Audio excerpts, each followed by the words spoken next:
people are starting to realize these paper currencies with just pictures of criminals painted onto them. And like on the other side, there's this pyramid with an all-seeing eye. Like people are starting to realize they've been fooled. We've been fooled since 1913 with the Federal Reserve.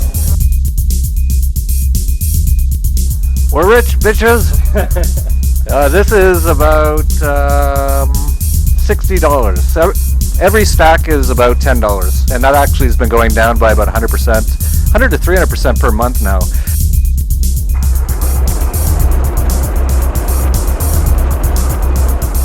Conservatives want the government to be your daddy. The liberals want the government to be your mommy, and libertarians or anarchists just want to be treated like adults.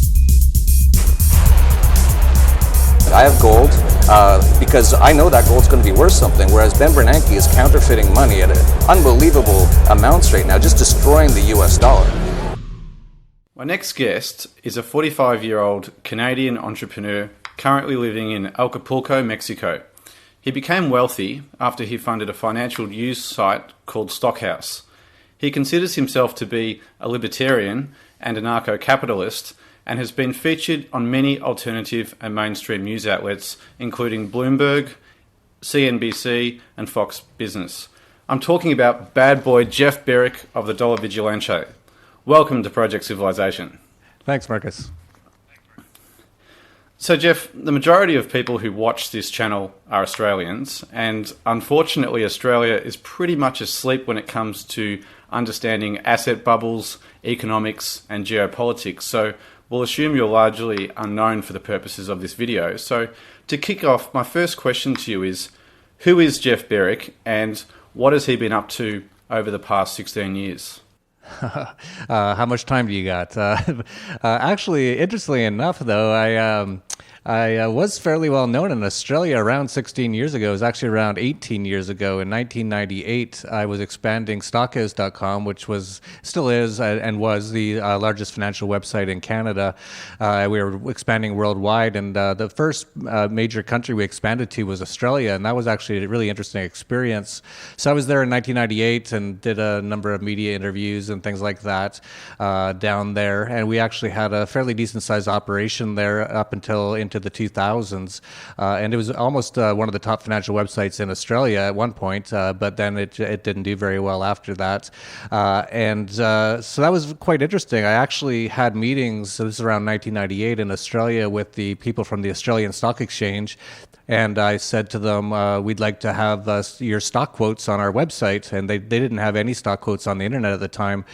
And at the time, they were giving stock quotes that I think were like 1 week delayed. And I said, you're going to have to speed that up a little bit. This is the internet now.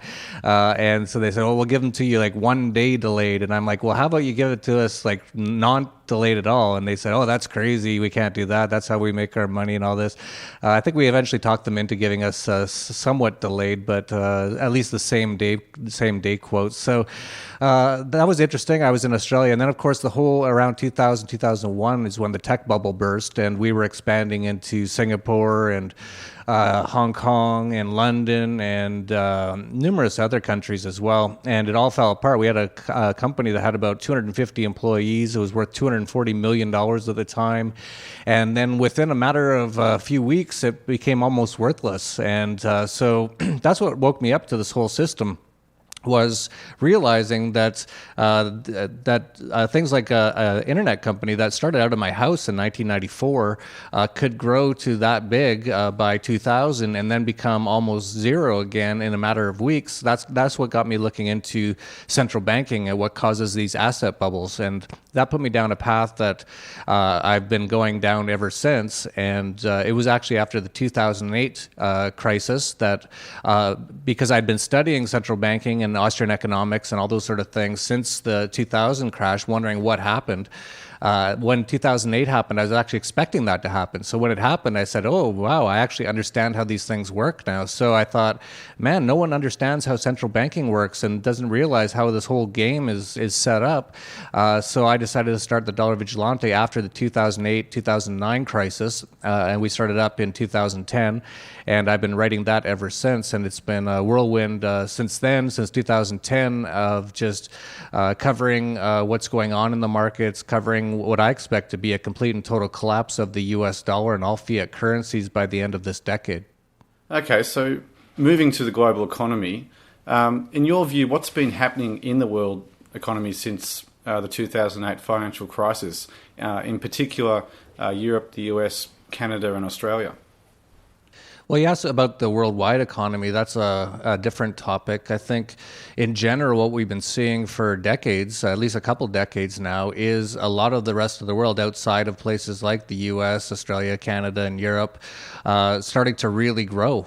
We've seen, of course, China just massively grow in the last 20 years, their economy doing very well. And all over the world, there's been expansion as these markets start to take up more free market principles. There is no free market, of course, but they've become more capitalist. Of course, China 30 years ago was pretty communist, and now it's actually less communist than the U.S., in my opinion. So we've seen that happening. We've also seen the rise of technology, of course. So since 1994, when the internet really began, that has just changed the world, and it continues to change the world to this day. So we've seen this technology just changing things. We've seen a massive amount of the world population beginning to get more involved in a more capitalist style economy. Of course, there is no true capitalism anywhere, true free markets anywhere, but they become more that way. So that's been the good part. That's been the growing part. The bad parts has been the central banking, the Western countries all going into massive amounts of debt. So the Western countries, their story sort of starts in 1971, really, for the most part, when the U.S. dollar took the gold backing away from the U.S. government took the gold backing away from the dollar.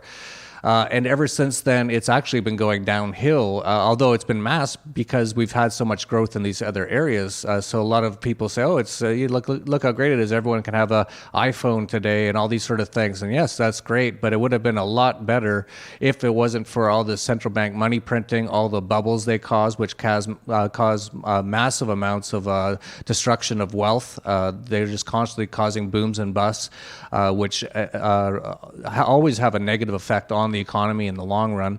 And seeing these governments now, since there's no government limited by gold, limited by the gold backing of the dollar or of any currency, they've all gone into massive amounts of debt, which has really sped up since the year 2000, and then massively sped up since the year 2008 after the last crisis.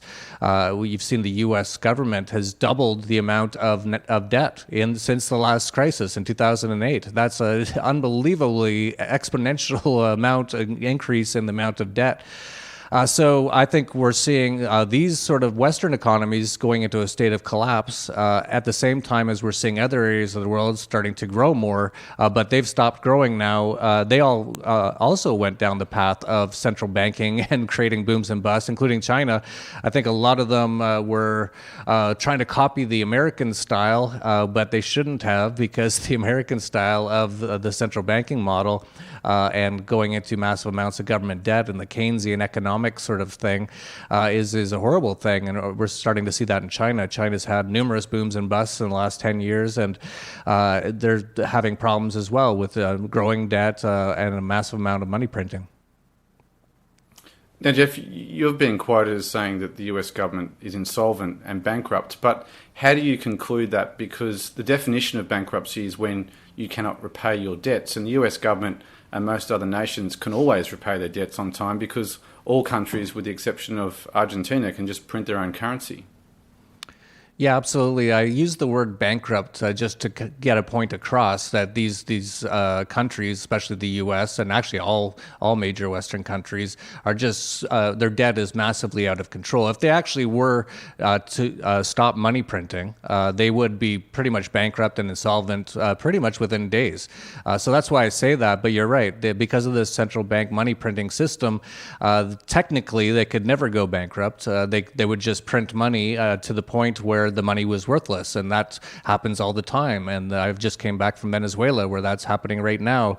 So it's a really bad state of affairs, but it's so hard to really be able to understand exactly what's going on, because we live in a world where the money is not backed by anything, and it can be printed up at will, and they can have quantitative easing. The central banks can start buying up assets. So it's pretty much impossible to tell the value of anything, and it's just going downhill. If the U.S. government, which currently has $19 trillion worth of debt, going up at over $1 trillion a year in real terms, if the interest rates were allowed to rise, and let's just say 10% to make it easy, because I went to government public school, so I'm not that good at math. So at 10%, that's $19 trillion, so that's $1.9 trillion a year they'd have to pay in interest payments alone. That's almost the entire tax extortion-based revenue of the U.S. government. So every penny of the tax that they steal from all the American tax slaves would go towards just paying the interest on the debt alone if the interest rate was just 10%. And 10% is not a massive amount. The last time we went through a crisis that was similar was in the 1970s. In 1979, 1980, Paul Volcker could have just kept printing money, and it would have actually destroyed the U.S. dollar at that time. But they decided to let the interest rate go to its more natural. There's no natural in this world today with all the manipulation by governments and central banks, but they let it go to its more natural level, and it went to 18%. And things were much, much better in the 1970s in terms of debt than they are today. So if they were to allow the interest rates to go to its natural level today, we'd be talking 40, 50%, 100%. It'd be massive. But even if it went to 10%, the whole game would be over. So we're essentially in a system now where they can't allow interest rates to rise, and that's what we've seen. They've seen them hold interest rates at 0% in the U.S. for 8 years now. They tried to move at 0.25% in December of last year to nearly cause the entire system to crash, and now they're backpedaling on it already. We've seen Europe already go into negative interest rates, which is complete insanity, and that's what they have to do because there's too much debt. All these governments are in so much debt, they have to do that. And so what they're realizing now is that they're going to have to go even more negative interest rates. We're talking 3, 4, 5% a year. And if they do that, everyone will take their money out of the banks. So they're trying to get rid of fiat cash now, paper currency, so no one can do that, lock them into the banks, and then people will just get massively lose their purchasing power massively on a year-over-year basis just with the inflation rate alone. So we're essentially in a system now where it will go this way, and they'll keep printing money until we do reach hyperinflation, and it will speed up very quickly. This is going to start to begin to happen, I think, this year. I think it's going to start I've said this for a few years, it's going to start in either Japan or Europe, and because those are even worse off than the U.S., if you can believe that, Japan especially, and that'll cause a cascade that will go worldwide. So it's dire. If you look at the numbers, it's over. It's just they're printing money to make it look like it's still alive. Australia's actually reduced their interest rates just this week, actually, to a new record low. So. Yeah, everyone's reducing, no one's increasing, and they can't, as I pointed out. If they want to keep these governments alive and solvent, they can't allow interest rates to rise. The debt levels of almost every major country now is just absolutely massive. Japan's the worst at 270% debt to GDP, which is beyond insane. And then the U.S. is just rapidly rising now. I believe it's over 100% debt to GDP, but that doesn't even include all the liabilities of the U.S. government. That's where it gets even more interesting. Is the U.S. government has $19 trillion worth of debt, but they have over $100 trillion worth of liabilities, and that's all the things they've promised to their tax slaves, their tax citizens, for things like socialist insecurity, as I call it, or they call it social security, and Medicare and Medicaid and all these things. All that money's been taken and spent over the last few decades, and all those things are also bankrupt. So all they're doing is just just printing money to keep it going. But if you look at the actual numbers, it's well over $100 trillion the U.S. government has in debt and liabilities. And if you get out a calculator, because that's such a massive number, and if you have a calculator that can do 100 trillion, you just divide it by the population base of the U.S. of 300 and some odd million. That's about $250,000 plus for every single person, man, woman, and child in the U.S. of U.S. government debt and liabilities overhanging it. So a family of four in the U.S., every family of four has $1 million worth of U.S. Government debt and liabilities overhanging it. That's beyond unbelievable, and obviously can never be paid. That's just blatantly obvious. And so they're just going to have to keep printing money until the whole thing falls apart. Okay, so now looking to the East, in particular China, I recently interviewed Jim Rogers, and he had quite a lot of positive things to say about China, both regarding its history and its economy. But to me, China may not be as fantastic as it's cracked out to be with regards to a more longer-term view. Firstly, they've printed huge amounts of money. They're the production centre for the world, which could easily end with a currency crisis. And they have essentially planned communist political regime with a history of revolution. So, Jeff, can you tell me what your thoughts are on China and where you think it's heading politically, militarily, and economically over, say, the next 10 years? Well, I generally agree with Jim Rogers that is the future more than the U.S. right now. Absolutely. If you told me that I had to choose between two places that I had to live for the next 10 years, the U.S. or China, I'd say China. Absolutely. It's much less communist than the U.S. It's much less, they just don't have this massive apparatus of government control over the economy that the U.S. Government does. It's much easier to start a business in China. If you go to Shanghai, they have couriers there, literally 50 or 100 couriers all competing within the city of Shanghai. You can get almost anything delivered there in under an hour. It's just, and that goes through many cities in China. So there's just, they don't have those massive amount of government involvement and regulation and taxation, all these systems that really hurt the economy so much. So in that sense, I'm positive on China. You're right, though, that, and I mentioned earlier, they have sort of gone down the path of copying the U.S. and having a central bank that prints a lot of money. They've had massive amount of money printing. It was just a few years ago, they were well over 20% per year in money, increase in the money supply. So that's a massive amount. The Federal Reserve at its peak in the last few years, and it's been very high for a number of years, but I believe at the peak it wasn't never over 15%. So China's been printing money more than the Federal Reserve. So in that respect, I'm negative on it. The banks, of course, there are almost just as bad or maybe even worse than the U.S. with the amount of debt and how insolvent or leveraged they are at the very least. So they've been keeping those alive by continuing to print money. They've gone through the same sort of stock market boom and bust that we're used to in the West because of the Keynesian central banks, which destroys a lot of wealth. So in that sense, it's negative. But in general, if I had to choose, I would live in China for the next 10 years over the U.S. For the reasons I stated. It's also much freer in general. If you go, I try not to go to the U.S. anymore. I've been trying not to go there for years. It's just become so oppressive, and I'd include that Australia as well.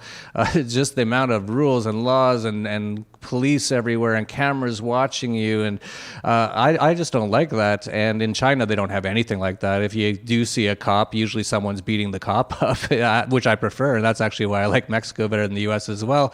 I like it better when people beat the cops up rather than the cops beat the people up. But it's going to be interesting. I definitely think China is more of the future for sure. You mentioned militarily. That's a whole other topic that's very interesting. China's history has been quite interesting. They've very rarely, if ever, really, I'm not a history major or anything, so I'm not positive on this, but I don't remember China attacking countries outside of its borders very often in the past, whereas the U.S. does it almost like a national sport. It does it a few times a year. It goes in and destroys other countries and does their terrorist attacks on countries and blows up men, women, and children almost daily right now. So China's been been interesting in that respect. Of course, they have a wall surrounding the country, so the U.S. should, your average American should really like that because they're in favor of building a wall around the U.S. right now. So they've sort of had this more. They've stayed inside their own borders more, which I like better than the U.S., which has not stayed within their borders. They consider the entire world their place to police. That's why one of my favorite movies ever was Team America: World Police, and so.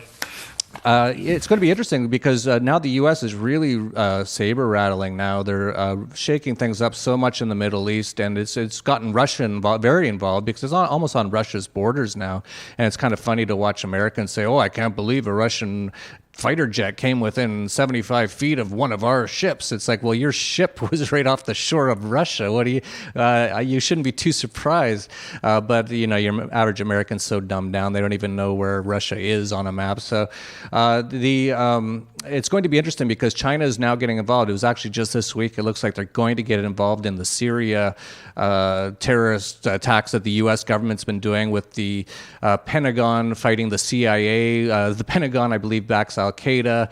The CIA is backing ISIS, which, this is complete insanity. This is the war of terror, and they're fighting it out over there in Syria, and it's gotten Russia involved, and it looks like it's going to get China involved now. So militarily, I don't know. It's going to be very interesting to see what happens. The U.S. is just constantly trying to start up problems. Of course, the U.S. is off the coast of China. China made some islands, and the U.S. goes in there and puts all their warships all around it.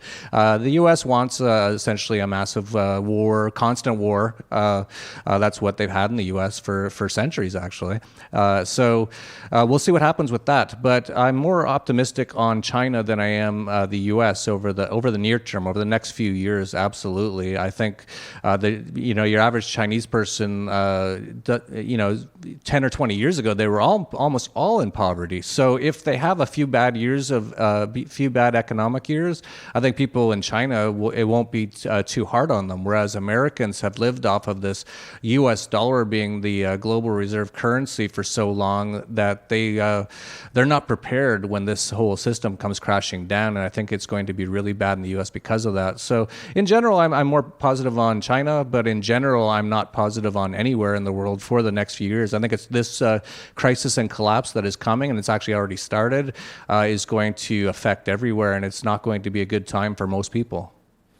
Very true. So just moving on to this idea of taxing the rich, one of the common media headlines in Australia at the moment is the need for tax reform and to cut government spending to, quote, live within our means. Now, this view in terms of governments running surpluses has been spouted as crazy by economists like Steve Keen, who says that governments should never try and run a surplus. But if we focus on taxing the rich more, which seems like a very popular idea from the perspective of the masses, this does nothing to actually fix the problems. For example, if we look to America, if their top earning 2.2 million citizens were actually taxed 100% of their income above $250,000 to fund their government's $10 billion per day spending spree, the government would in fact run out of funds in only about 5 months. So in the case of America, their government is clearly spending too heavily. But in Australia, our crisis is actually a little different. Our citizens are maxed out in debt, whilst the government has very little debt at a mere 25% of GDP. So Jeff, what's your thoughts on taxes, fiat currency, and both private and public debt? My thoughts on taxes are theft. Taxes shouldn't exist, and neither should governments, but unfortunately they do exist in the world today. And interesting comment from that person you mentioned that he says no government should run a surplus, and I agree with that, because if they are running a surplus, that means they're stealing so much from their citizens that they got extra money in the bank. That'd be just crazy. So I'm in favor of them definitely not running surpluses, but I'm also in favor of them not even existing, including the central banks themselves and the whole taxation system.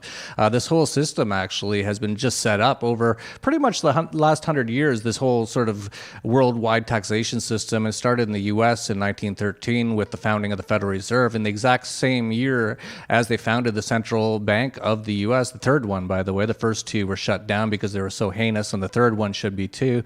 They actually instituted the income tax the exact same year. So essentially this whole system was set up that. It's a big scheme over people. There's no good reason to have governments, and definitely taxes are theft. It's actually what creates so many problems in the world today. When you have an entire system where almost everyone in the world lives in a system where they're being extorted every single year.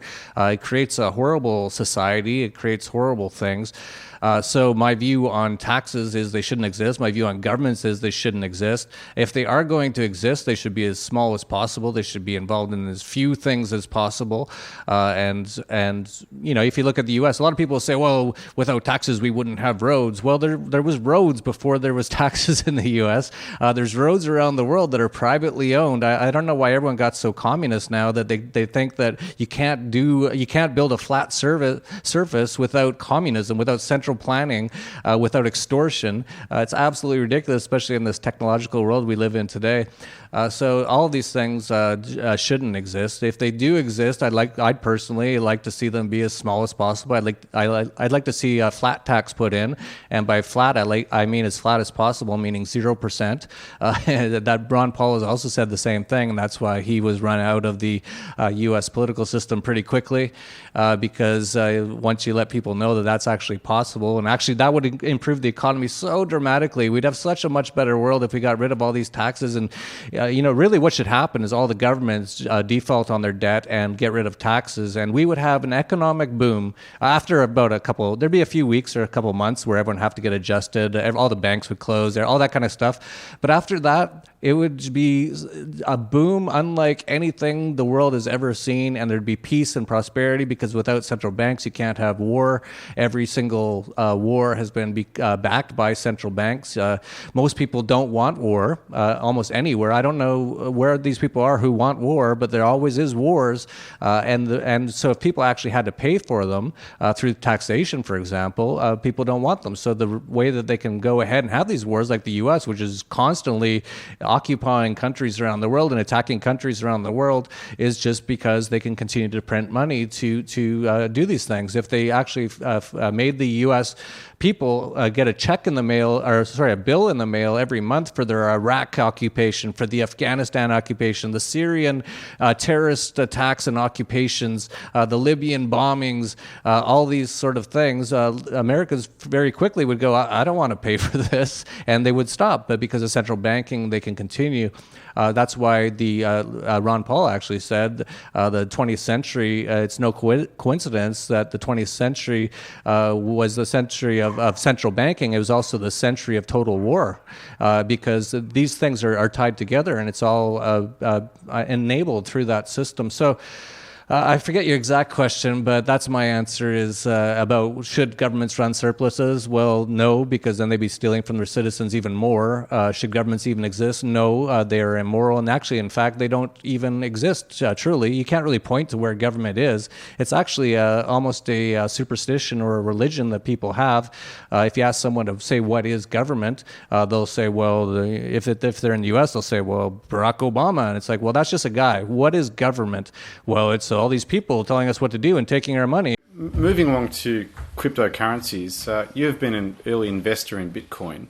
And for anyone who doesn't know what Bitcoin is, I suggest you investigate it. But basically, Bitcoin is a private sector monetary innovation which is decentralized. Its properties mimic gold. And while its price fluctuates like a commodity, Bitcoin cannot be printed into oblivion like fiat currencies. Now, Jeff, I recently interviewed Professor Steve Keen, who is a big fan of alternative currencies, but not Bitcoin. His criticism of Bitcoin is that it takes too long to process a transaction, which is around 10 minutes. The volatility of its price, and it's modeled like gold, but unlike gold, there's no possible way to stop other emerging cryptocurrencies from forming, which would kill off its rareness to some degree. So, Jeff, what is your view on cryptocurrencies and their future as a private world money? See, that'll be around 10 years from now? I'd say no, definitely not. If you ask me, will Bitcoin be here 10 years from now? I'd say probably, but possibly not, because this is a fast-moving, emerging sector, the cryptocurrency sector. As you pointed out, there's so many new cryptocurrencies being developed. Some of them have so many advantages over Bitcoin, but then again, Bitcoin can adapt a lot of these advantages. It's very interesting. It would take hours and days and weeks to talk about all the dynamics of what is going on in the currency, but For people who don't know about cryptocurrencies, you absolutely must find out immediately. You should have found out a few years ago, but if you still don't know, you should look into it and you should start using it. And once you start to use a thing like Bitcoin, that's the thing. Every time I've ever shown someone how to use Bitcoin, their eyes light up, and they instantly, once you start to use it, you realize this changes everything. I now can be my own bank. There's no government can control. I can hold this money in my own head even. You can hold $1 million worth of Bitcoin in your own brain by memorizing your password. So it can't be seized, it can't be taxed, it can't be regulated.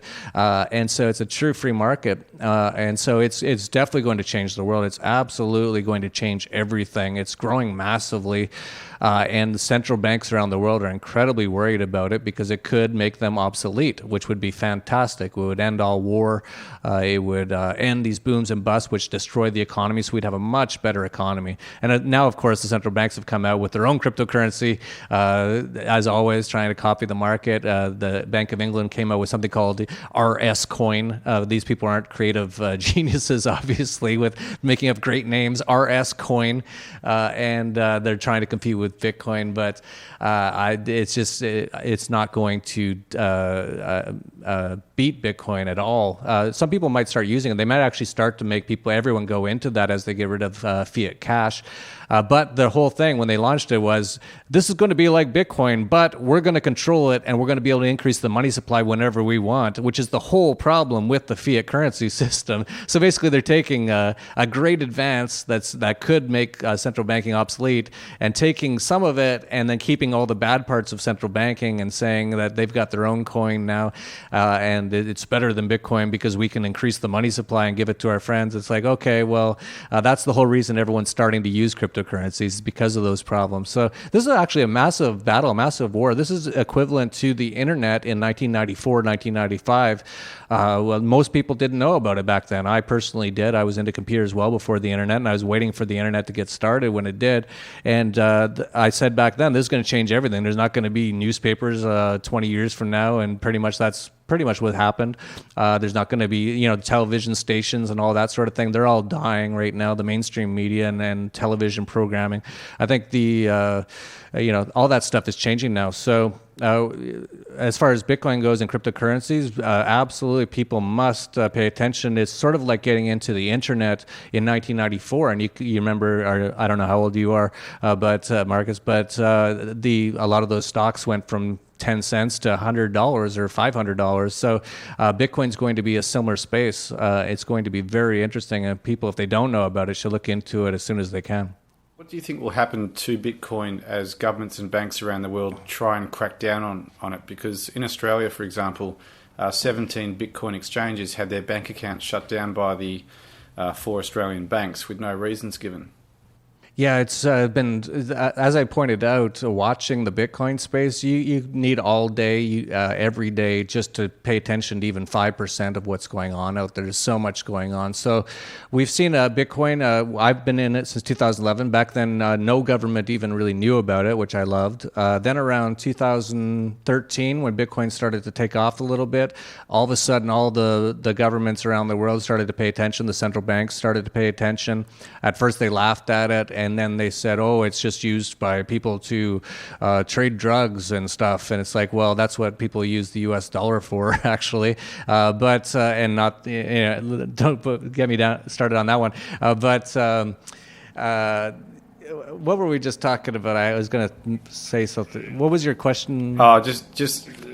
The main issue is obviously with the exchanges where the fiat currency is being converted into Bitcoin, that the Australian banks have clamped down on it, and they've basically taken out most of the competition, only leaving a couple of exchanges operating. Yeah, so we've seen countries around the world. Every country's had a different take. It's been really interesting. Some of them have flip-flopped.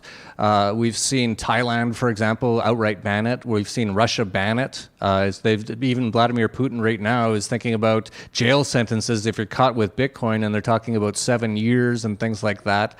I was just in Venezuela where they have hyperinflation, where they totally need Bitcoin so bad right now, but they've made it illegal there. Of course, there's other places they've been trying to regulate it. Of course, that's what they've been doing in the U.S. Every different country has different rules and laws, which it just makes it so hard to do business, but that's the way it is. We've seen a number of European countries. Some have been more open to it than others. Some have been really open to it, and a lot of Bitcoin companies are moving to those countries. So it's definitely dynamic. I think if they were really smart, the central banks and the governments would try to make it illegal all around the world, because this will destroy all central banks and all government. But I think they also do realize that if they try to do something like that, it will make people wake up a lot faster at what kind of system they're in, and that they are just tax slaves. And once they realize just how much they will try to keep people controlled and in their own cells, they'll wake more people up, and they'll stop listening to their authority. They'll stop using their fiat currencies. So it's a balance. It's interesting. It's an incredible dynamic to watch. But the main thing to remember about Bitcoin, though, and this is the one of the best parts about it, and not just Bitcoin but all cryptocurrencies, is you can't shut it down. The only way that you can technically shut it down would be to turn off the power supply to the entire area or the entire world, or turn off the internet to the entire geographic region you're in or the entire world. And they're actually considering that. That's why there's things called the internet kill switch they keep bringing up, because they're thinking if this gets so bad that people start using things like this, we should turn off the internet so that we can keep control and keep everyone in there, keep all our tax slaves, because they're worth trillions and trillions of dollars a year to all these people who run the governments, own the governments. Not really who runs it, those are just faces, but people who control the governments, which are the central bankers behind the scenes. It's going to be very interesting to see how it develops, but they can't shut down Bitcoin other than just turning off the power, turning off the internet. There is no Bitcoin office that they can go into with their SWAT team and shoot the computers, which is what they would do if there actually was an office. There is no Bitcoin CEO that they can set up on a child porn charge and arrest him and put him in Guantanamo Bay, which is what they would do if there was a Bitcoin CEO. So they're looking at all the different ways that they can control it. And now I think some of them have realized that if they can't stop it, they should just try to use it for their own systems. And that's what we've started to see. So everyone's trying to figure out how they want to react to this paradigm shifting currency. And we're starting to see things like the NASDAQ and the New York Stock Exchange investing in Bitcoin. We're starting to see, I think Larry Summers, who's one of these sort of government elite insider guys, invested in a Bitcoin-related company recently, which kind of scares me a little bit, that these sort of people are getting into Bitcoin. But I still think Bitcoin's way better than any fiat currency for all the reasons I stated before. But it's dynamic. This thing is changing constantly, and that's one of the things that the other person you brought up said about Bitcoin that he didn't like, because it's volatile.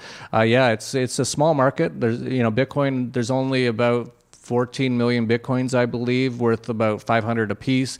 Again, I went to public indoctrination camps, so I can't do the math in my head, but I believe that's about $7 or $8 billion market cap of Bitcoin.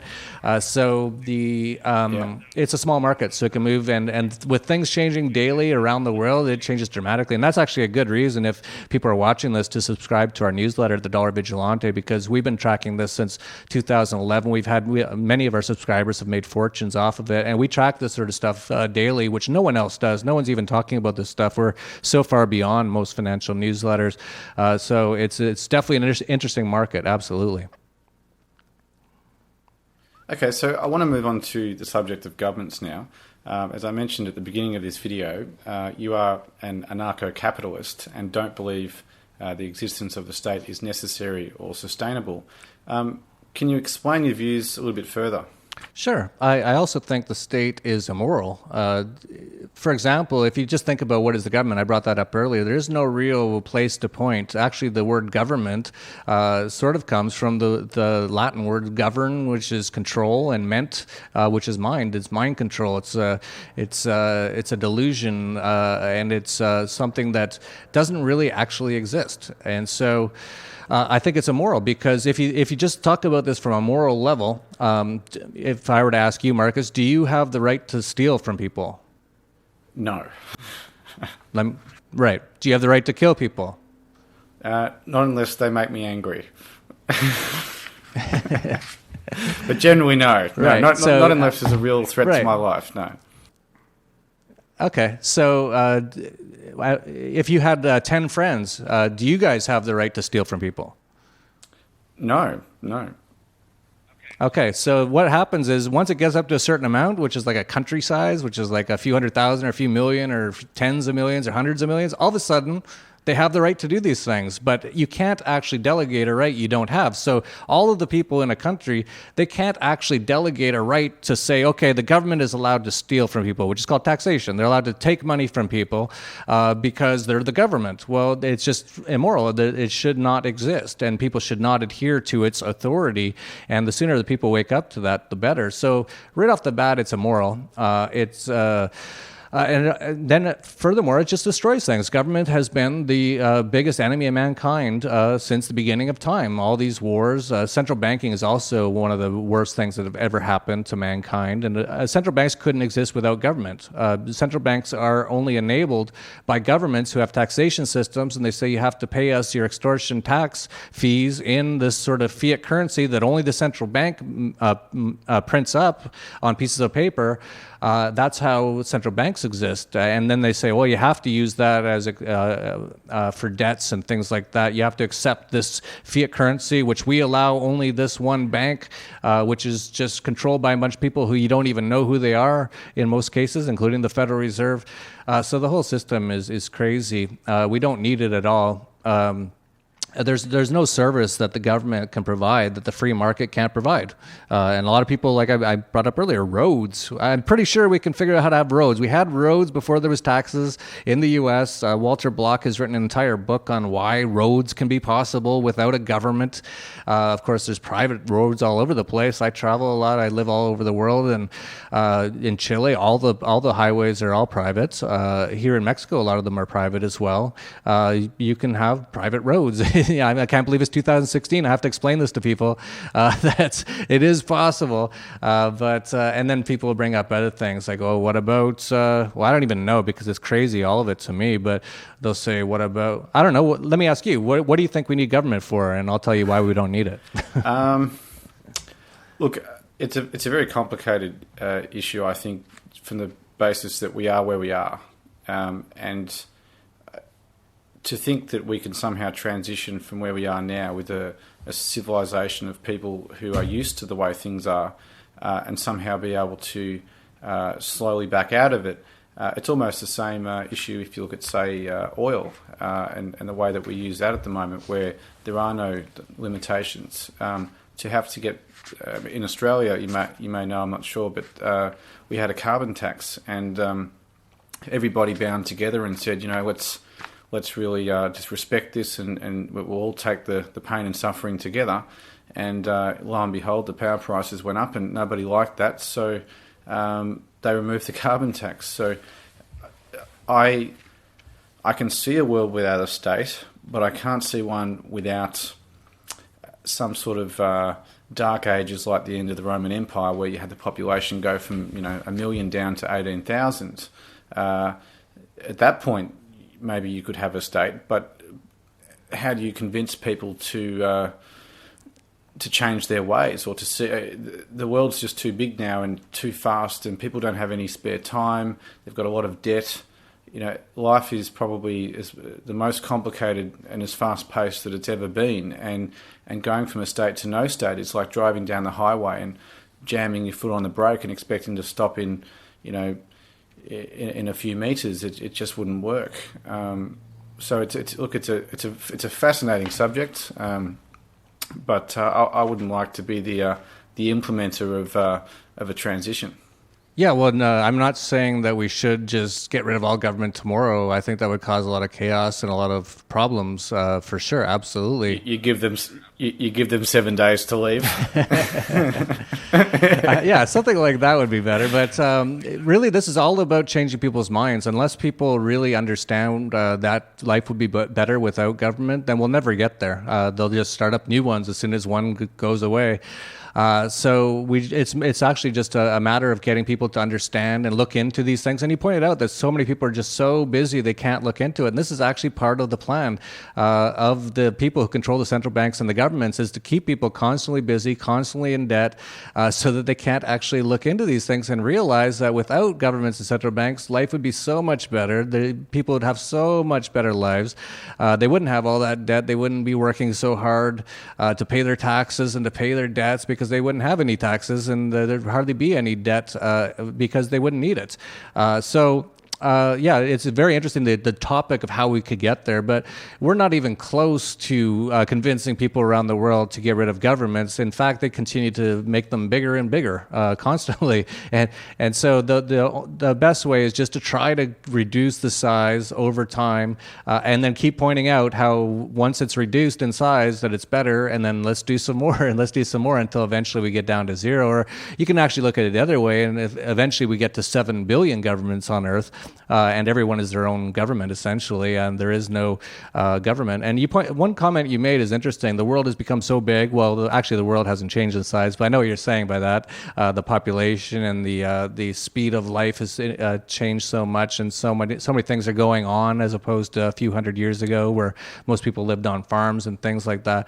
And you said, well, I can't imagine this world with so many things going on without government. Well, government is central planning. So trying to centrally plan something that is changing dynamically and radically all the time, which is the world today, is nearly impossible. Well, it's impossible. It's actually impossible to have a really good central plan. You just look at every central planning in history, in Soviet Union and communist China, where they had a central plan, and just never works out because you can't plan it. So in the Soviet Union, you'd have a guy, he'd say, okay, I'm in charge of how many shoes there are this year. And he was making mistakes, and they had too many left shoes one year. He's like, you can't centrally plan it. Let the people decide. Let the people make shoes when they need shoes, and stuff like that. So it actually would work a lot better. And because the world is becoming bigger and more dynamic, more people, more things going on, it actually makes government less and less able to handle it all. And that's why they're trying to constantly just restrict and limit these changes. So whenever anything new comes out, including Bitcoin, they try to regulate it, and we got to do some studies on this. It's like, let it just happen, man. But it's as far as how we could get to eventually a world with no government and peace and prosperity like we never know it, I don't know. We're going to have to just see. But the first steps are just people realizing that is a possibility. Before the internet came out, people didn't even know that was actually a possibility, and that's why they don't like the internet. The internet is changing everything. The internet is another game changer, just like Bitcoin, that's changing the world. And people have access to information now, so they can look this stuff up, and they can say, what happened here when this country had less government or no government at all? What happened? Or how did this economy do with a very small government versus a very big government? And that pretty much all the time is small governments have better economies and big governments have worse. And so you just got to get this information out there and let people change their mindset and attitudes. But the interesting thing is all these governments are so in debt and all failing, and all the things they're doing are just backfiring, and all the central bank money printing and all the debt the young people are being put into, it's all just failing essentially. So as it's failing, hopefully, and it will all fail eventually, hopefully people will realize that let's not build it again. Let's leave it without a government and a central bank, and let the market do everything. If we can get to that point, it'd be great, but who knows what will happen. We seem to be headed the other direction right now towards a one world government, and that's what they really want. So I prefer 7 billion governments on Earth, and they prefer one. Hopefully it's I'm a little closer to my side, but we'll see. It's going to be interesting. So what happens with drugs in a stateless society? Personally, I hate them, and we do have an epidemic over here with the drug ice, but despite them being illegal, there is plenty of free market supply. It's just that market is illegal. So it's unfortunate, but laws sadly don't stop drug use by anyone who wants to consume them, whether drugs are legal or not. People will supply them and people will still buy them. Now, we have a lot of people over here in jail cells for what was essentially a voluntary trade agreement. And in Victoria, the incarceration rate is actually increasing by 12% per year. So, Jeff, what are your views on drugs if we continue to have a state? And would this view be modified or be different in any way if our country operated without a state? Yeah, the war on drugs has been one of the worst wars ever. I call it the war on people, and you just have to look back at previous prohibitions. The U.S., the land of the free, had alcohol was not allowed in the 1930s, and so they essentially had a war on alcohol in the 1930s. And what happened? No one stopped drinking. They all found ways to get it. People found ways to get it to them. That's the free market. You can never stop the free market. Even in jail, where they have it, surveilled and guards and cages, there's still drugs in jail. You can't stop people from getting what they want. And the more you try to stop them, the worse things get. And you look at what happened in Chicago in the 1930s. That was just run by mafia, by gangs, because they were running all the alcohol. That's actually how the Kennedys became so rich. They were rum smugglers. So it actually makes a few people rich, these prohibitions, these war on drugs and stuff. And that's what you have here in Mexico. You have the cartels have billions and billions and billions of dollars, but they can't settle disputes normally. So whenever they have a problem, they have to kill each other because they can't do it openly in public, or they'll get arrested. So the whole war on drugs has been a disaster. It's finally people are starting to realize it. It doesn't stop people from doing drugs. And actually, I think the main reason most people do kind of bad drugs, not all drugs, in my opinion, are bad. For example, marijuana is much better than alcohol. All these things all have good and bad sides, of course, but alcohol is one of the worst drugs out there. Absolutely. You just look at the numbers. Marijuana is so much better than alcohol, but it doesn't matter if you like marijuana or you like alcohol or whatever. The point is that people are still going to do them. You can't stop them. And you pointed out a few, there are some drugs that I think personally they sound pretty bad. I haven't tried them all. I've tried to try them all just because I want to know what they are. And I've been surprised almost every time I've tried one because it's not what the government says it is. So I think I don't know if the ice is crystal meth. I tried that once. I had a horrible experience on it. I almost overdosed, but I wanted to try to see what it was like. But that is a really bad drug. All the ones that I've seen, that is one of the worst. And the reason that people start using it is because the other drugs get more expensive because of the war on drugs. So they start using more and more crazy stuff, including in the U.S. They start using, because cocaine is so much more expensive because of it's illegal and things like that. It's hard to get. So people start doing these things like bath salts and all these crazy sort of things. As well, because of the society we live in, which is based on violence and theft, which is governments and their taxation systems and things like that, we have a violence and theft-based society, and because of it, it makes a lot of poverty. The central banks create poverty, they don't get rid of it. And so a lot of people are just kind of down and out. They live in this horrible system where everyone's getting robbed constantly by the government, and the violence. People come into your house with guns and shoot your dog if they heard you have marijuana plants in your house and stuff like that. They live in this world, so they're driven to do things like ice. They're looking for an escape. And then on top of that, because they're looking for this escape, they start doing these things. And then when they do get caught, they get thrown into a cage, which does not help them at all. The society is in general whole outlook.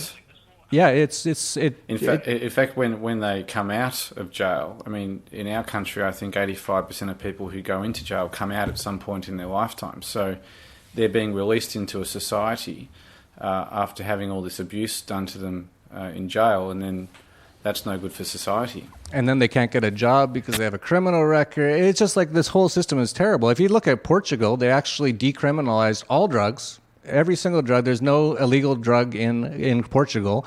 Drug use has gone way down. Of course, their prison system is empty, and there's been no problems. You look at Colorado in the U.S., they legalized marijuana. The economies boomed. All these marijuana companies starting up.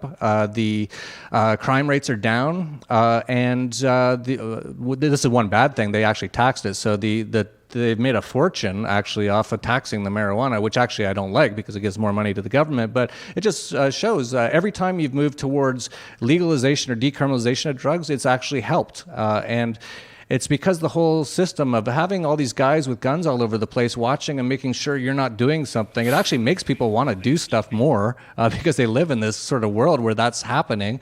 Then when they do it, they get thrown into a cage and they get raped and they get beat up and stuff, which is it's not helping anyone. They're not coming out feeling great.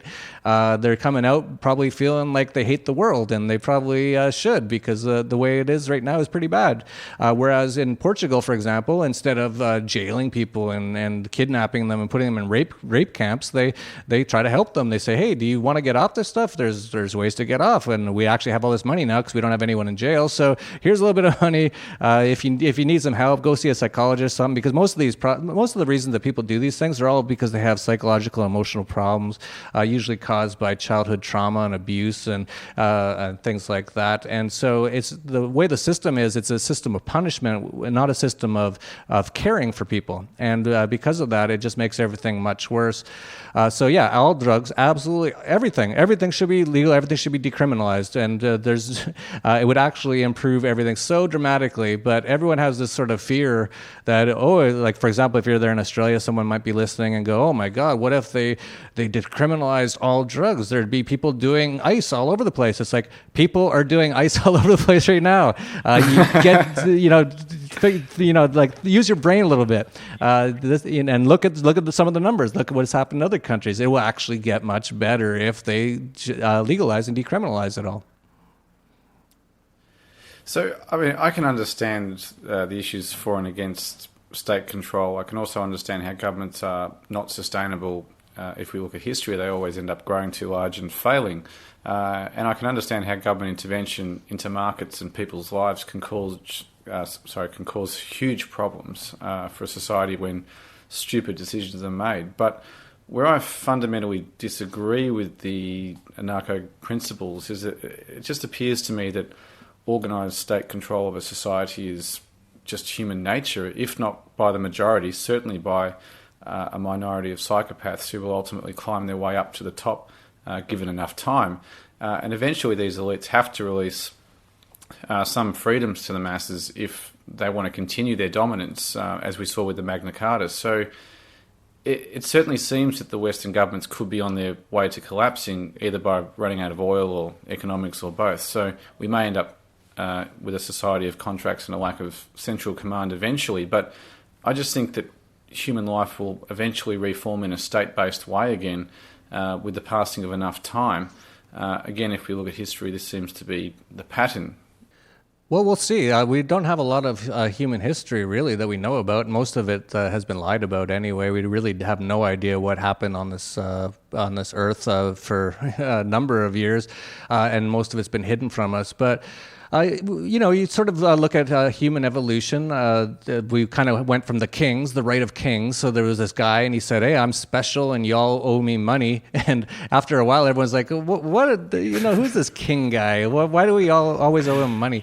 And so then the kings started to realize that. They're like, we better start doing something because they're not buying this anymore. And they're like, let's make government and let's tell them they are the government. And so that's what they did. They came out and they said, okay, no, it's no kings no more. Yeah, that's great. That was old. That's stupid. I know. We admit it.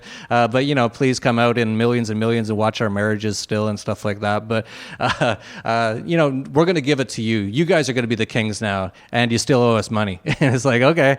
And then they bring out democracy. Like, look, no, you can go in every 4 years. You go into this little booth. It's sort of like going to church. You tick a little box, and then there you're in control. It's up to you what you want to do. And it's like, but you still owe us money.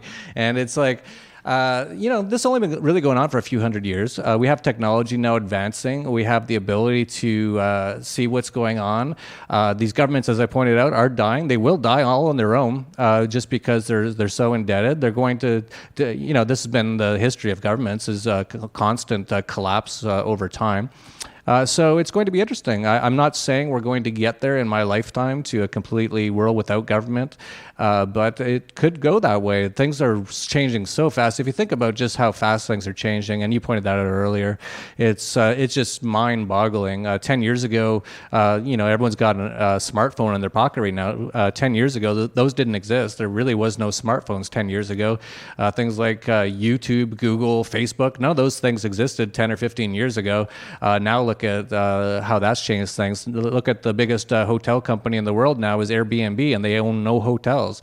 Look at the biggest taxi company in the world is Uber, and they don't own any taxis. This is like all these companies came out in the last couple of years, and all of those are actually excellent examples of free market, right? Because Uber, Airbnb, that's the free market, and the governments keep trying to shut them down. In fact, I just heard that Germany just shut down Airbnb this week because it's causing too much problems, and so as people more and more realize this, and as our lives do change, and as technology improves, people might if you just ask your average person, do you prefer a regular taxi, the kind with a guy from India? He doesn't really speak the language, doesn't really know where anything is. He kind of smells weird, and he's got like all this crap in his car, and there's puke in the car, and it's like an old car and it's crappy. Do you prefer that, or do you prefer Uber, which is a nice new car? The guy knows everything. He's got his GPS set up. You can rate him. If he's not good, he's not going to be working anymore, which is the way it should be. Most people go Uber. And so that's the free market. So what they're saying is, I don't like it when the government controls the taxi system as much as... Oh, look, I agree. I think, I use Uber over here, mostly because... it's cheaper, but also because they seem to be a lot better drivers than taxi drivers, and yet the irony is actually that the regulators point with why we should be using taxis is that they're better trained and they've been screened and they're better drivers. It's the complete opposite. But I totally get your point. Uber and Airbnb are fantastic awakenings to society as to just what can be achieved without letting governments do all the thinking for us. And I'm actually quite surprised that Uber was so bold, because they've just come into the market here in Australia, and the taxi regulators have been handing out fines. I think the fines are about $1,700, but Uber's just paying them. And now the politicians are actually saying that it's a good idea. And now the state regulatory bodies are now looking to sort of coexist with Uber. But it took them flouting the law first to sort of raise this whole debate. Yeah, and so we're going to see more and more of that happening as people start to wake up. Bitcoin's another good example. So as people start to use Bitcoin, they're going to be like, this is so much better than using these fiat currencies and going to an ATM machine and taking out pieces of paper with dead criminals printed on them and, snorting cocaine with it and then going and paying for something with it. It's so much better with Bitcoin. So that's another free market innovation. So we're in a time now of dramatic change. Technology has enabled almost all of it. And people will, in one way or another, they might not even really know or choose not to have government eventually. They just might realize at some point it's just gone because as things like that start, if everyone starts using Bitcoin, then all of a sudden the central banks are gone. Then the government's way smaller. There's less wars. People are quite a bit more happy. More things start coming out like Airbnb and Uber. And they're like, hey, yeah, this is way better than the old way. And, there's no government anymore. Yeah, I barely notice except for I have so much more money now because they don't extort me so much. I guess we didn't really need that. So, that's how it could develop. Maybe I'm a dreamer, but I think we're going to see dramatic changes over the next few years even. It's just speeding up so much now. But we're also going to see really crazy times as well as these governments and central banks continue to die and continue to create wars and things like that to keep this system going. So it's a really interesting time to be alive right now. We're at the cusp of a great new world, but this old world is in the process of dying, and it's going to take down a lot of people with it probably. So it's going to be interesting. So I've got an idea, and it may give you a severe headache, but what about political reform instead of a stateless society? Do you think there is any way that the existing political systems of the world could be modified so that a state-based civilization could actually work? For example, if we had sound money, if we banned governments from borrowing, forcing them to raise taxes to pay for increased expenditure, that would definitely create a situation where they'd have to be a lot more disciplined than they have been. And then we have technology. We could use a smartphone app to replace the Senate and have a voting public who log on once a month, for example. I mean, maybe we just need to give the old car a service and a bit of maintenance. What do you think about that? If that happened and people started making the government smaller and making more doing the things that it says it's supposed to do or going to do, which it never does. And if they had more control of it through what you pointed out through technologies, there's actually cryptocurrency-based voting technologies being developed right now. All kinds of it. It's an amazing time to be alive. But it's really up to the people to, just your average person to get woken up to the idea that this needs to change and then to start to change it. Unfortunately, they've dumbed down so many people in places, especially the U.S. Through decades, it's actually been a plan to dumb people down. They've threw fluoride in the water for decades. That's a poison that actually dumbs you down, and So all sorts of things. We have double the dosage here of fluoride in our water than what the Americans have. So I can assure you they don't have a monopoly on stupidity. We've got plenty of it over here as well. Yeah, and then the government indoctrination camps, 12 years of just dumbing people down, not teaching them how to think, just teaching them how to memorize. Then they go home and watch their mainstream television programming, and it's called programming for a reason, just trying to dumb people down, keep feeding them the beer, the alcohol, which dumbs them down. That's one of the crazy things about democracy, which is a horrible idea in the first place.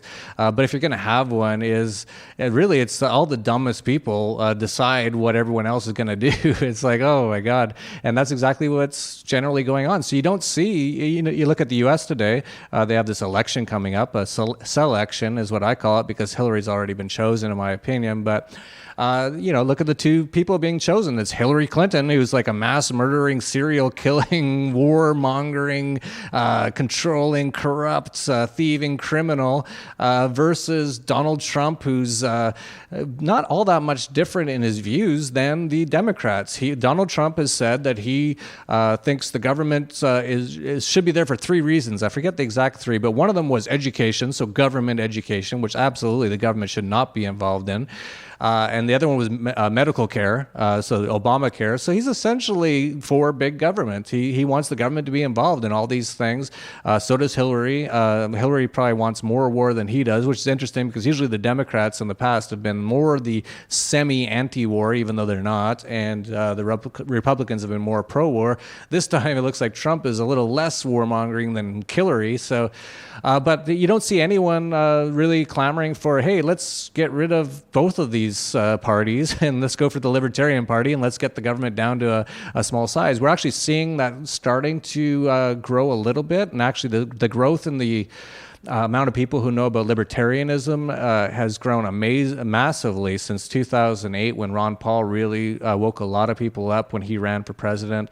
So people are just slowly starting to wake up, but they haven't got there yet. So they're still electing the same old people to do the same old things, and nothing's going to change. But if they ever do get to that point and people start to wake up and they say, hey, let's make this system accountable. Let's actually vote personally. Every single person vote through some sort of cryptocurrency sort of thing on these sort of things. And let's make it so the government can't go into debt. Oh, that'd be amazing. That's sort of what the founding fathers of the U.S. said. That's why they said never allow a central bank and all these sort of things. And maybe people eventually go, yeah, let's end the Fed. And we've seen end the Fed movements around the world, end central banking. So people are waking up. And yeah, maybe we can sort of start to change it through the system itself. And if so, that'd be awesome. But I don't know what the route is to getting towards a better world with less government and hopefully no government, and less central banking and hopefully no central banking. But I hope we get there one way or another, and I'll support whatever way gets us there.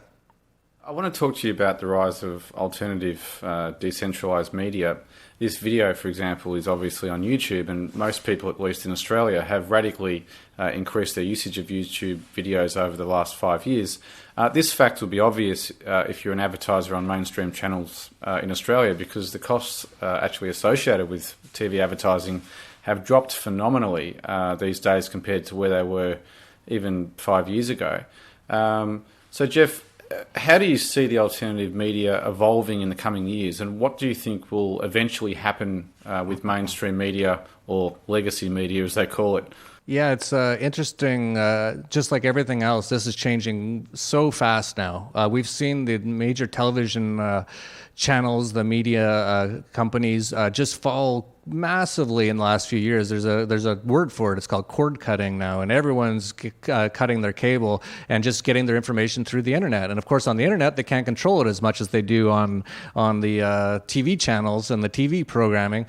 So that's bad for the government and the central banks, and for bad for people trying to withhold truth from people. I actually had a quote last week. It's really interesting that the younger generation today might be the first generation that has to ask their grandma or grandfather how to use a remote control because most kids today and most younger people, they don't have TVs. I actually haven't had a TV that I've used as a TV. I use them as a way to access the internet for 20 years. And that's how a lot of people are starting to move. They might still have a TV, but they'll start to use things like Netflix and just get other ways to get the information that they want, and that actually is much better than the currently controlled system. And there was just a poll in the US just last week, and I believe they asked people if they trust what they see on the mainstream media, and 5% said they trusted it. So people are waking up. Things are changing dramatically. Alternative media is not becoming alternative anymore. It's becoming the more mainstream media. We're seeing just massive changes, and that is very positive for the future, is that because they controlled the media so much. That's how they controlled so much of what people think and so much of what people do, was because they controlled the media, and now they have less and less and less control, and it's going to get far less. Larry King left CNN a couple years ago, and he said they'd be better off showing SpongeBob SquarePants cartoons. They'd have a bigger audience, and he was right. And no one's watching this stuff anymore, and I never watch it, but sometimes I see it in an airport, and I walk by CNN or something. And if I even watch it for a minute or two, first of all, my heart starts pounding because everything's so. I'm just not used to what they have on there. I don't know if they have some sort of mind control sort of stuff on there or not, but my heart starts racing, and all the graphics are zooming by. They're like, alert! Oh, Wolf Blitzer! What's going on in the Situation Room? And my heart starts beating, and I start watching it, and they're like, oh, it's terrible in Syria today. And, we got to bomb them some more. And I can't believe what I'm seeing because it's so not reality from what I'm seeing in reality, and I think more and more people are seeing that too, and they're just turning it off and saying, okay, that's enough of those guys. I'm going to pay attention to your show, or they're going to listen to me on the Dollar Vigilante for some of their financial stuff. They're going to turn off CNBC, which is mostly a cheerleader for the big mutual funds and the people who control Wall Street, and actually get some more real information. So yeah, this is a massive change. Everything's changing, and that's why I said that we could see incredible changes within our lifetime, even when it comes to governments and central banking going away completely. Now, you're a Canadian citizen living in Mexico, which some say is a failed state, but you like the fact that Mexico is a failed state. It certainly does have a very high murder rate at over 20,000 per year, which is 5 times the murder rate here when you adjust for the population difference. So, Jeff, why Mexico, and are there other countries around the globe that you think could be suitable for fellow anarcho-capitalists to migrate to? Well, yeah, it's funny. I used to go around and people would tell me, you live in Mexico, it's a failed state. And I'd always go, you say that like it's a bad thing. I don't want a really good state. And that's actually, in fact, one of the reasons I spend a lot of time here. I actually live what's called a perpetual traveler or prior taxpayer lifestyle. So I live in a way that I don't really live anywhere legally. But I'm actually legally, I don't have to pay taxes anymore. This is all legal. I'm actually coming out with a book on it, or you can just go to the Dollar Vigilante. We talk about this sort of stuff a lot at our newsletter. So one of the reasons I like Mexico is that it is more of a failed state. I prefer, if you're going to have a government, I prefer a really corrupt government over a completely not corrupt government because you look at the U.S., it's not corrupt. It's actually super corrupt at the high levels. That's where they do the deals, the backroom deals, where billions of dollars to Monsanto and all that kind of stuff. But when it comes down to the lower levels, like the cops and stuff, if you get pulled over for a traffic ticket, you try to give the guy $30, you'll probably go to jail for trying to bribe a police officer. Whereas down here in Mexico, you could do almost anything and just give the cop like $5 and just walk away, which I prefer. I prefer to be able to negotiate my way out of situations when I'm being potentially kidnapped by cops. So that's part of the reason I prefer Mexico. Much better lifestyle. They just don't have the kind of lifestyle they have in the U.S. of just constant politics and war. And down here, it's just people go to the beach and they dance and they have fun and enjoy life a lot more. And there's so many countries like that. it's not just Mexico. I've been to over 100 countries. I've lived in dozens of countries. So many are so great. I really like Thailand and Asia. I think Cambodia for investors. You'd be crazy not to go there and build a business there right now. There's so many though all over the world. I prefer actually. I try to stay out of the main Western countries, the Five Eye countries especially. So the U.S., Canada, Australia, the U.K. I try to stay out of those as much as possible. I just find it's too oppressive. Just cops on every corner, and everything's illegal. And I almost always get kidnapped when I go to the U.S. by cops. I've been in handcuffs so many times. Only there. That's the only time I've ever been in handcuffs. And at one time it was because I walked outside of a bar once and I had my drink still in my hand because I wanted to talk on my cell phone. 3 squad cars surrounded me, threw me against the wall. Then another time I was walking in Palm Springs and got surrounded by 5 squad cars, and they said I looked drunk. And I might have been drunk. I don't really remember, but I said, "Is that illegal?" And they, put me in handcuffs. And I don't like that. I prefer it down here. I once was. I actually don't drink much anymore, but I used to drink quite a bit. And once I was driving on my scooter, and I pulled up to one of those convenience stores to buy something, and I had been drinking quite a bit, and I kind of fell over on my scooter, and there was a cop there, and he just laughed and laughed and laughed. Whereas in the U.S., I'd be going to jail. So I prefer just, it's just more relaxed, more natural down in places like this. But, there's good and bad parts to every single country. One of the things we do at the Dollar Vigilante, for people who don't know, we have TDV groups. So Dollar Vigilante is TDV groups, and we have groups around the world of more liberty-minded people, more awake to what's going on all over the world. So I use those groups, and a lot of people use those groups to talk to people in different countries and to maybe go and visit or maybe even move there. A lot of people are looking to expatriate outside of the U.S., outside of a lot of Europe. Europe is turning into a disaster. A lot of people are coming to Latin America. A lot of people are going to Asia. And I think that's a whole other opportunity for a lot of people as well. So yeah, as far as Mexico goes, I love it here because it's much more free. It's by far the freest country in North America, by far.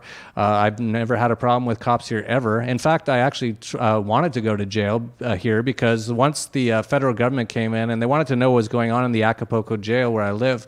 And they went in, and it was full of hookers, alcohol, drugs, cockfights. There was even 2 peacocks in the jail.